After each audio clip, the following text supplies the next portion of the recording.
যারা কথায় কথা বলেন জামাত শিবির রাজাকার এই মুহূর্তে বাংলা ছাড়, তাদের উদ্দেশ্যে বলতে চাই, নিউ ইয়র্কে মির্জা ফখরুল সাহেব এবং এনসিপির এবং জামাতের অন্যান্য যে নেতারা গেছে, সেখানে দেখেন বিশেষ করে মির্জা ফখরুল সাহেব এবং এনসিপির যারা ওখানে সাথে ছিলেন, কি পরিমাণ আওয়ামী লীগের বাধার সম্মুখীন হচ্ছেন, কি পরিমাণ কথা শুনতে হচ্ছে। প্রটোকল দেওয়ার মতো তাদের দলীয় কোনো নেতা ছিল না তেমন। সেই মুহূর্তেই যারা জামাত শিবির রাজাকার এই মুহূর্তে বাংলা ছাড়ের গল্প শোনান, গল্প বলেন প্রত্যেক কথায় কথায়, সেই জামাত শিবির রাজাকারের যারা ট্যাগ লাগান তারাই দেখেন আজকে জামাত শিবির রাজাকার বললো, দিন শেষে সেই শিবির সেই জামাত কিন্তু মির্জা ফখরুলকে প্রটোকল দেওয়ার জন্য সবার আগে এগিয়ে আসছে। সবাই ভিডিওটা ধৈর্য সহকারে দেখেন, অবশ্যই বুঝতে পারবেন।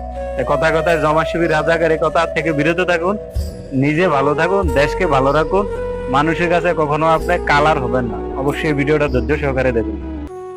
রাখেন রাখেন।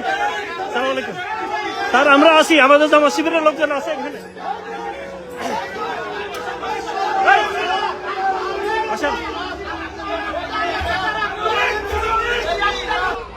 হাসিনার লোকজন বাংলাদেশের মতো এখানেও ডিস্টার্ব করতেছে। এদের মধ্যে কোনো সভ্যতা নাই, ভদ্রতা কোনো লেশ মাত্র নাই।